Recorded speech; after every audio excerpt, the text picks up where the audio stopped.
Kalau kita lihat politik kan ada panggung depan, ada panggung belakang. Bagi saya aneh. Dari mana mau mengatakan Pak Prabowo itu bonekanya Pak Jokowi? Pertama begini, beliau itu presiden de facto de jure. Tiba-tiba Jokowi dan Prabowo bertemu. Banyak isu di situ. Ya, ini kan semua analisanya Pak Refli ya. Kalau saya berbeda pandangan dengan beliau. Tanggal 13 Oktober. Pertemuan Pak Prabowo dengan Pak Jokowi tanggal 13 Oktober. Ya pada waktu itu Pak Jokowi masih presiden dan belum lengser, belum selesai. Pak Prabowo belum dilantik jadi presiden. Jadi wajarlah Pak Prabowo masih menterinya Pak Jokowi. Saya dibilang presiden boneka, saya dikendalikan oleh Pak Jokowi. Kodari datang dan keluar dari kandang. Tapi kali ini Kodari yang lama tidak tampil akhirnya keluar. Dan Refli pun akhirnya terkapar. Narasi-narasi yang selama ini didengungkan dibungkam habis oleh Kodari. Dari soal matahari kembar maupun presiden boneka. Alibi-alibinya sangat dangkal dan murahan. Oke, tentunya kita tak perlu berlama-lama. Kita saksikan saja videonya. Saya dibilang presiden boneka, saya dikendalikan oleh Pak Jokowi. Ya. Seolah Pak Jokowi tiap malam telepon saya. Saya katakan itu tidak benar. Prabowo mengakui ia sering berkonsultasi dengan Jokowi untuk meminta pendapat dan saran terkait pengalaman 10 tahun memimpin Indonesia. Selain itu, Prabowo juga mengaku berkonsultasi dengan Presiden ke-6 RI Susilo Bambang Yudhoyono dan Presiden ke-5 RI Megawati Soekarno Putri. Saya menghadap beliau, nggak ada masalah. Saya menghadap Pak SBY, tidak ada masalah. Saya menghadap Ibu Mega, tidak ada masalah. Kalau bisa menghadap Gus Dur, nggak bisa. Bisa menghadap Pak Harto, ya, menghadap Bung Karno kalau bisa. Kalau kita lihat politik kan ada panggung depan, ada panggung belakang. Bagi saya aneh, kenapa tiba-tiba muncul coming out dari pikiran Prabowo, oh saya bukan presiden boneka, karena belakang. Saya kira kalau hukum itu ada ius constitutum, ius constituendum. Jadi hukum yang sekarang dan hukum yang kita harapkan berlaku ke depan. Jadi kalau kita bicara tentang soal presiden boneka ini, kan 3 kemungkinannya. Ya saya presiden boneka, ya saya bukan presiden boneka, atau iya saya tidak akan lagi menjadi presiden boneka, ius constituendum ke depan.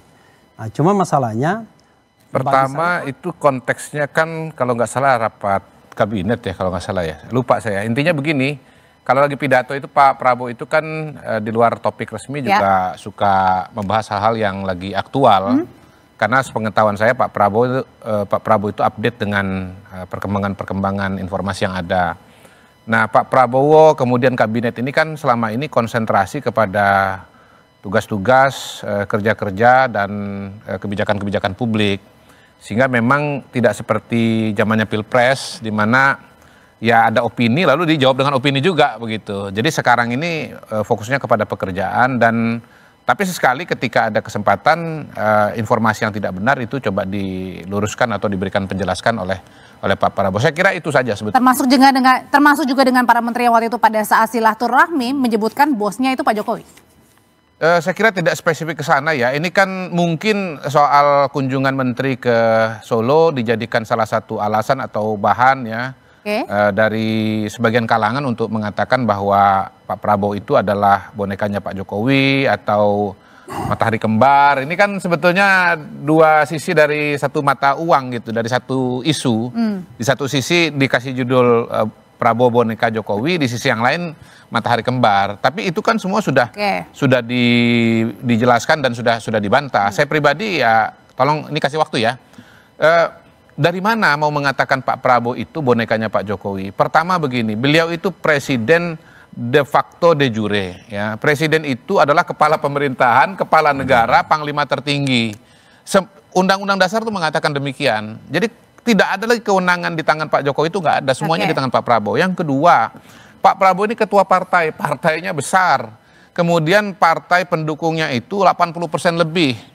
Kok bisa yang didukung 80% itu diatur sama yang nggak punya partai? Pak Jokowi ini kan nggak punya partai. nggak punya kekuatan di parlemen sama sekali. Yang ketiga, approval ratingnya Pak Prabowo itu 80%. Tertinggi di negara-negara maju, negara-negara G20. Jadi beliau itu kalaupun misalnya boneka, bonekanya rakyat, bukan bonekanya Pak Jokowi. Beliau ini bekerja berdasarkan kepentingan rakyat, kemauan rakyat gitu ya. Kalaupun misalnya mau disebut, rakyat itu siapa? Rakyat itu namanya Naila. Itu dia, seorang anak dari keluarga yang sangat miskin, Pak, pendapatan orang tuanya cuma 1 juta per bulan, anggota keluarga 5. Nah itu orang yang kira-kira menjadi pendulum atau menjadi kompas bagi Pak Prabowo jadi untuk intinya ini adalah penegasan. Ya? Satu lagi, Pak Prabowo itu orang yang kepribadiannya itu sangat kuat, Pak. Ya. Bu, ya, jadi nggak ada yang bisa mendrive. Belum presiden aja nggak bisa didrive, apalagi kalau sudah jadi presiden. Terima kasih.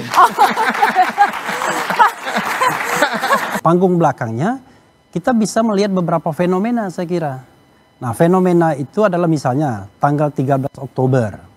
Ketika menjelang pembentukan kabinet, tiba-tiba Jokowi dan Prabowo bertemu. Banyak isu di situ. Ya, ini kan semua analisanya Pak Refli ya. Kalau saya berbeda pandangan dengan beliau. Pertama begini, beliau tadi menyebut pertemuan Pak Prabowo dengan Pak Jokowi tanggal 13 Oktober. Ya pada waktu itu Pak Jokowi masih presiden. Dan belum lengser, belum selesai, Pak Prabowo belum dilantik jadi presiden. Jadi wajarlah Pak Prabowo masih menterinya Pak Jokowi. Tapi post faktumnya adalah tiba-tiba banyak sekali menteri rombongan dari Jokowi yang masuk ke kabinet Prabowo, ada 17. Dan untuk mewadahi itu semua kabinet dibengkakkan. Itu satu indikator ya. Yang kedua, kalau kemudian ada orang-orang yang pernah menjadi anggota di kabinetnya Pak Jokowi, masuk kabinetnya Pak Prabowo, dianggap sebagai titipannya Pak Jokowi, saya kira itu juga oversimplifikasi dan otak-atik gatuk itu sebetulnya. Kita nggak boleh lupa bahwa menteri-menteri yang pernah bergabung di kabinetnya Pak Jokowi, lalu bergabung di kabinet Pak Prabowo, itu satu adalah orang-orang yang menjadi koleganya Pak Prabowo di kabinet. Jadi ini Pak Prabowo kan berteman gitu ya.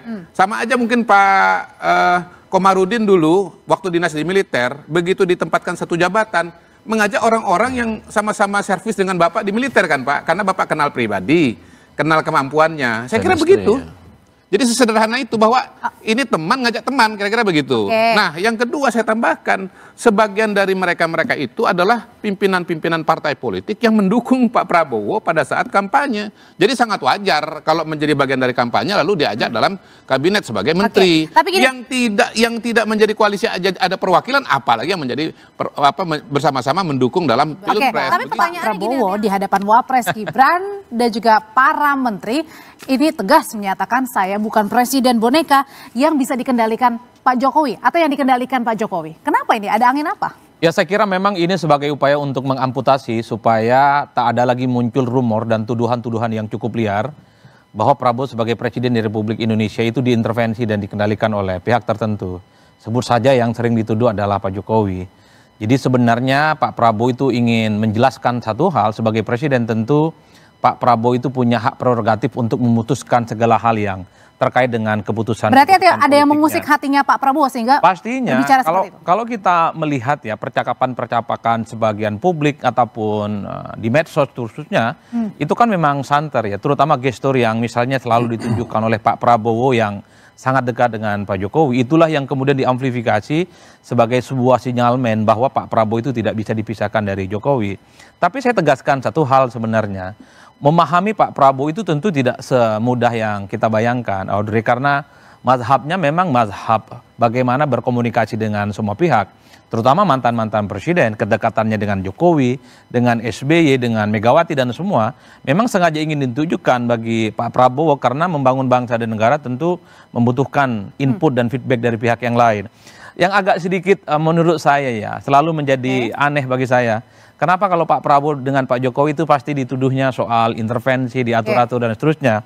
Beda ceritanya kalau Pak Prabowo dengan Pak SBY nggak ada tuduhan-tuduhan yang kayak gitu. Bertemu dengan dengan Ibu Megawati juga tidak ada tuduhan-tuduhan semacam. Kalau gitu saya tanyain. Saya selaku pelaksana tugas Ketua Umum PPAD, ya sebenarnya terkaget-kaget dengan isu itu. Kenapa? Karena kalau purnawirawan itu kan sebenarnya dia punya mekanisme ya untuk menyampaikan pendapat. Namun demikian, walaupun kita terkaget-kaget dengan isu yang ke-8 itu, saya selaku junior dari yang saya lihat di dalam foto, ya ada senior saya Bang Narko, Pak Paruloji, Pak Tiasno, ya. Pak Tiasno itu adalah Kepala Staf Angkatan Darat saya pada saat itu, dan saya Komandan Batalion. Jadi saya tahu persis bagaimana kinerja para senior ini untuk bangsa ini. Jadi harga yang paling nyawa yang paling berharga pada dirinya, pada masanya, dia akan menyerahkan itu kepada negara. Jadi dalam hal ini Pak Komarudin juga tidak tahu ada usulan seperti ini?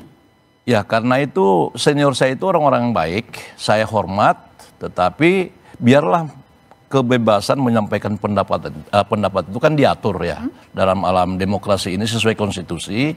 Kita ini sipil, masuk tentara, hak politiknya dikebiri, pensiun, kembali lagi seperti rakyat. Jadi kepada senior saya yang purnawirawan itu, bebas menyampaikan pendapatnya. Tetapi itu kan atas nama pribadi. Jadi kalau ditanya, Pak Komarudin selaku apa? Saya bicara adalah selaku PPAD. Jadi PPAD itu berarti resmi.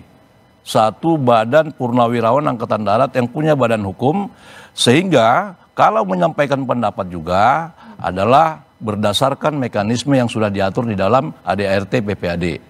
Jadi itu, apa yang disampaikan senior saya itu, saya mengatakan, saya hargai pendapat senior-senior saya itu. Namun kalau ditanya saya selaku organisasi PPAD, saya tidak sependapat dengan caranya ya, karena menurut saya... Dengan caranya atau tidak sependapat dengan pemakzulan? Bukan, saya tidak berbicara masalah pemakzulan. 8 poin itu menurut kami PPAD, kalau mau menyampaikan pendapat di muka umum, purnawirawan Angkatan Darat ya, karena itu kan atas nama purnawirawan. Purnawirawan itu adalah TNI, Darat, Laut, Udara, dan Kepolisian.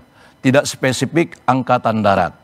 Jadi kalau berbicara spesifik purnawirawan Angkatan Darat, kami menyampaikan pendapat apapun dia harus sesuai mekanisme yang diatur sesuai dengan ADART. Oke.